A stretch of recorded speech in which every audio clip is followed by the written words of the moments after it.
semuanya, balik lagi di review after race. Kali ini gue nggak akan jabarin siapa-siapa aja yang masuk ke kualifikasi kedua, karena teman-teman juga udah bisa lihat listnya di MotoGP ya, dan juga ada di samping ini foto-fotonya siapa-siapa aja yang masuk ke kualifikasi kedua di sesi praktis kemarin. Terutama ada Alex Marquez, Fabio Di Gia, dan juga ada Marco Bezzecchi sama Marc Marquez.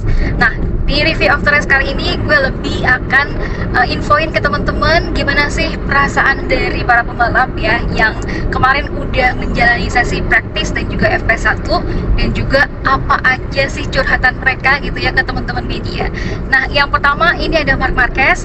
Marc Marquez memang berada di posisi keempat ya untuk di sesi praktis MotoGP Jerez 2026. Dan waktu kemarin memang Marc Marquez bilang meski kondisi fisiknya ya ini cederanya ini juga udah lumayan fit gitu, tapi bukan berarti dia mau mode attack gitu ya. Karena Marc Marquez ini kemarin bilang di media scrum bahwa saat ini dia dalam mode bertahan terlebih dahulu, dan dia bilang belum punya potensi gitu ya untuk bisa menyerang alias kayak time attack seperti waktu di FP1, bahkan di P1 ketika Marc Marquez melakukan time attack itu juga hanya bisa meraih di posisi keempat gitu ya.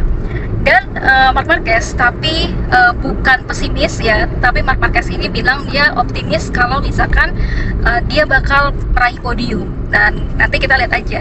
Bentuk dari Marc Marquez juga ini kualifikasi di MotoGP Jerez 2026 ini juga menjadi salah satu yang paling penting ya, sesi paling penting untuk setidaknya sebagai bekal gitu ya untuk di balapannya. Karena kalau kita lihat dari sirkuit Jerez sendiri, apalagi di tikungan pertama itu kan lurus, kemudian udah langsung belok banget ya, tikungannya cukup tajam gitu, sampai akhirnya kemarin ada kalau nggak salah Luca Marini dan juga Alex Marquez bilang ketika di sesi kualifikasi kalau misalkan berada di posisi ke depan itu udah jadi bekal sendiri gitu untuk bisa langsung geber ke depan gitu. Oke, itu Marc Marquez. Sekarang kita ke Pecco.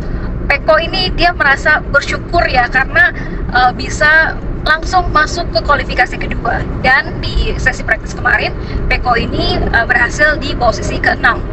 Meski begitu memang ada kesulitan tersendiri bagi Pecco Bagnaia di FP1 waktu kemarin, dia crash ya, apalagi kita lihat banget ke crash keduanya dari Pecco ini di FP1 lumayan keras sampai akhirnya motornya juga berantakan gitu ya, motornya hancur.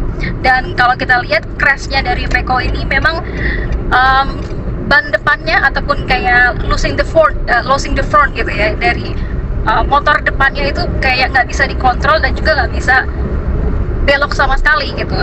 Nah, ini menurut dari Pecco, dia tuh karena motornya crash dan juga hancur, makanya dia harus mengubah ataupun memodifikasi ya dari motornya ini, karena kan motornya satu udah hancur ya, jadi dia cuma punya tinggal satu motor aja. Dan ternyata untungnya modifikasi yang dilakukan sama Pecco dan juga timnya ini berhasil.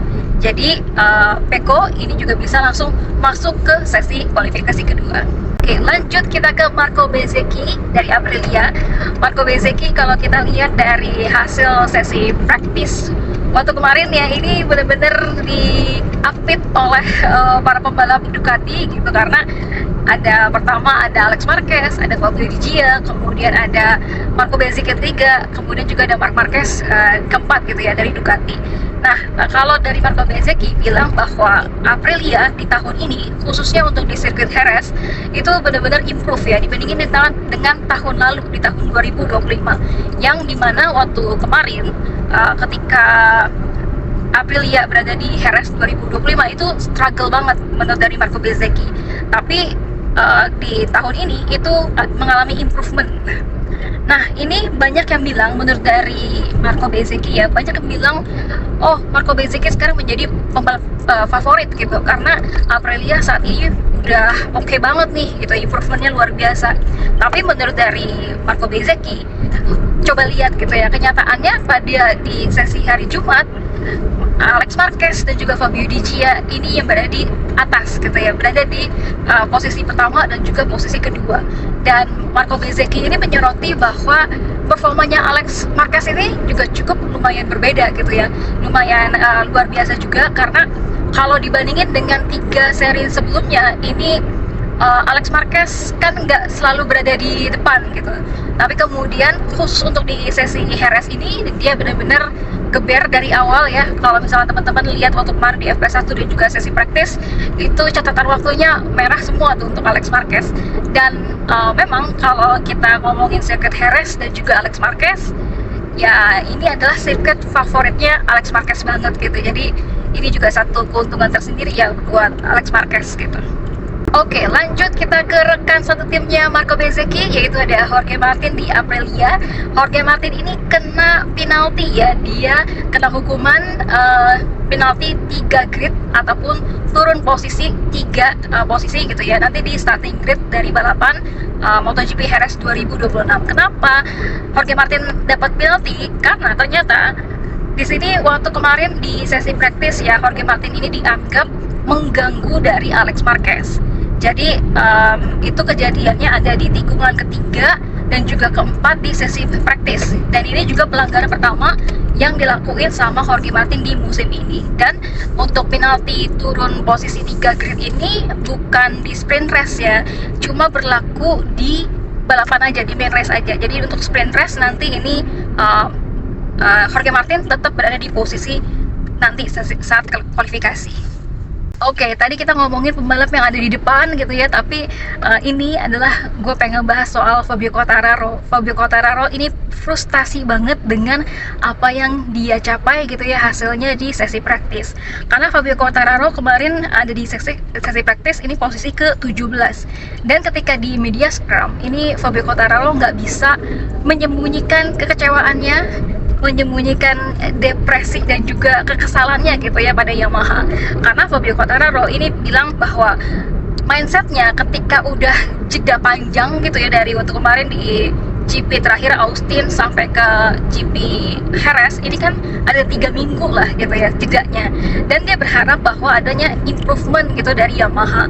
Dan ketika kemarin di hari Kamis gitu ya, ketika tiba di Jerez, Fabio Quartararo pengen itu, dia berekspektasi bahwa oke, weekend ini akan mengalami improvement luar biasa buat Yamaha gitu. Tapi ternyata kenyataannya enggak gitu. Dan kalau misalkan dari Fabio Quartararo bilang, dia emosi banget ya ketika dicerita sama teman-teman media apa yang ia rasain sepanjang di hari Jumat kemarin dari FP1 dan juga sesi praktis. Menurut Fabio Quartararo, sekarang ini Yamaha bukan cuma butuh power aja, tapi juga bukan cuma butuh speed dan juga power ya, tapi juga yang dibutuhin adalah motor yang bisa belok, motor yang bisa punya grip, ngeremnya tuh oke, dan juga motor yang bisa ngebuat pembalap tuh pede gitu ya untuk bisa ngebawa motornya. Apalagi kayak seperti mungkin yang dialami sama Pecco Bagnaia di 2025, dia kehilangan front ya, ataupun losing the front di bagian depan motornya, dan itu jadi nggak pede gitu. Dan semuanya ini sebenarnya udah diminta sama Fabio Quartararo sejak September 2025. Tapi pada kenyataannya ya teman-teman bisa lihat sendiri sih waktu kemarin gimana frustasinya Fabio Quartararo sampai akhirnya dia cuma bisa berada di posisi ke-17. Oke, terakhir ini gue akan ngebahas soal rumor. Ternyata emang bener ya, rumor itu adalah fakta yang tertunda. Karena apa? Kan waktu kemarin Ai Ogura itu diisukan ya, atau dirumorkan akan pindah dari Aprilia ke Yamaha. Tapi ternyata ini bukan rumor lagi, tapi ternyata ini beneran. Karena Ai Ogura bakal pindah dari Trackhouse Aprilia ke Yamaha untuk MotoGP 2027. Ini gimana sih ceritanya gitu ya, sampai akhirnya Ai Ogura bisa menempati Yamaha dan Alex Rins yang akhirnya nggak punya kursi gitu. Jadi rumor Ai Ogura ke Yamaha itu memang udah berkembang sejak menjelang MotoGP Jerez 2026 kemarin ya, bahwa Ai Ogura ini akan menjadi rekan satu timnya dari Jorge Martin di Yamaha 2027 nanti. Nah, waktu kemarin di media scrum ya, ini waktu kemarin di media scrum MotoGP Jerez 2026 ya, Ai Ogura tuh ketika ditanyain sama teman-teman media, dia enggan menjawab gitu. Dia nggak mau menjawab ketika ditanya, beneran nggak sih lo bakal ke Yamaha gitu kan? Karena ya menjadi kejutan tersendiri. Ai Ogura ini kan sebenarnya anak asuh dari Honda gitu, tapi kemudian dia memang menerima Aprilia sebagai apa ya, istilahnya pengalaman improvement gitu, tapi kemudian dia malah pindah dari Aprilia ke Yamaha, yang mana Yamaha itu kan rivalnya dari Honda gitu, sesama Jepang lah istilahnya. Nah, waktu kemarin ketika ditanyain di media scrum, ini Ai Ogura nggak mau menjawab soal ini, tapi Alex Rins ya, yang sekarang ada di Yamaha, ini bilang kalau direktur olahraga Yamaha, yaitu Mayo Maregali, udah ngasih tahu nih Alex Rins 10 hari sebelum waktu kemarin di media scrum, kalau Yamaha itu udah tanda tangan kontrak untuk pembalap kedua, yaitu, tapi belum disebut nih, namanya belum disebut Ai Ogura atau bukan. Tapi itu membuat Alex Rins udah kehilangan kursinya di Yamaha. Dan akhirnya terkuak lah waktu kemarin di sesi praktis ya, di sesi praktis ada Davide di FP1 Davide Brivio, bos Trackhouse itu diwawancara sama Jack Appleyard di MotoGP gitu. Davide Brivio ini bilang waktu kemarin ketika diwawancara sama Jack Appleyard bahwa Ai Ogura ini udah memberitahu pihak Aprilia dan juga Trackhouse dan juga Davide Brivio tentunya kalau dia nggak akan lanjut dengan Trackhouse untuk Aprilia pada MotoGP 2027 gitu. Nah, meskipun memang belum ada pernyataan resmi gitu ya dari Ai Ogura dan juga Yamaha, ini udah bisa dipastikan kalau Ai Ogura ini bakal ke Yamaha untuk MotoGP 2027. Jadinya kasihan juga ya buat Alex Rins, ini sedih karena Alex Rins belum mendapatkan kursi lagi untuk MotoGP 2027 dan dia juga belum tahu mau kemana-mana gitu ya. Oke, segitu dulu teman-teman untuk review after race kali ini. Jangan lupa untuk saksikan review after race berikutnya. Bye-bye.